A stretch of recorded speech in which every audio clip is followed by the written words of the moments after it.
The history of Forex.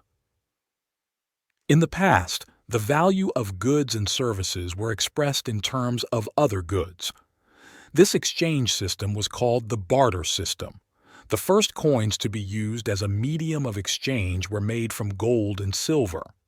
Later on, during the Middle Ages, people began to use paper money to exchange value as an IOU.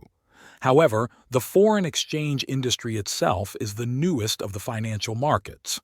During the last century, the foreign exchange market has undergone some dramatic transformations.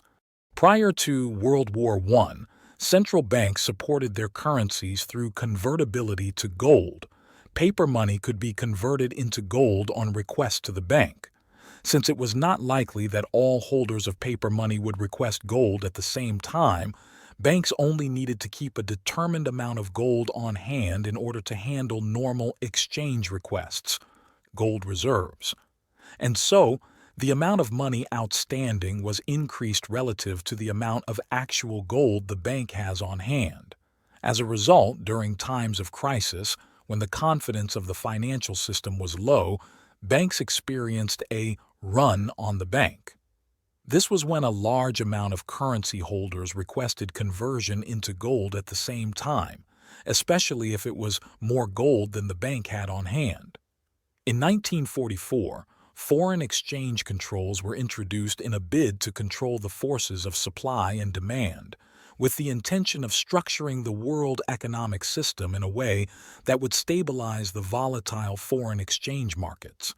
And so, in July 1944, towards the end of World War II, the Allied countries, US, Great Britain, and France, met at the United Nations Monetary and Financial Conference held in Bretton Woods, New Hampshire, and established the post-war foreign exchange system. The Bretton Woods Conference determined a system for pegging currencies and created the International Monetary Fund. The accord fixed the US dollar at $35 per ounce of gold and fixed other currencies to the dollar. During the 1960s, the volatility between different country economies became more extreme, making it difficult for some to maintain the pegging system. The Bretton Woods control system collapsed in 1971 when President Nixon suspended the gold convertibility standard. The dollar had lost its attraction as the sole international currency due to the impact of growing trade deficits and government budget deficits. During the 70s, the European community tried to move away from their dependency on the dollar. The European Joint Float was established by West Germany, France, Italy, the Netherlands, Belgium, and Luxembourg, and in 1979, the free-floating system was officially mandated. The birth of the euro. The quest continued in Europe for currency stability with the 1992 signing of the Maastricht Treaty. This was to not only fix exchange rates but also actually replace many of them with the euro in 2002. Floating exchanges. Systems under a floating exchange system, currencies are not valued in terms of gold. They are valued in terms of other currencies.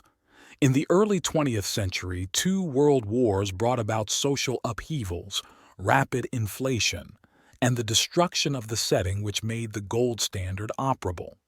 Between the wars, many countries elected to temporarily abandon the gold standard and opt for floating exchange systems until their economies returned to the point at which, if a currency drifted too far outside its band and could not be contained by central bank intervention, the country was allowed to adjust its peg by setting a new exchange rate.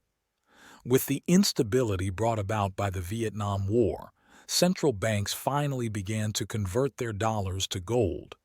To halt the loss of gold in 1971, Nixon closed the gold window by refusing to provide gold to foreign dollar holders.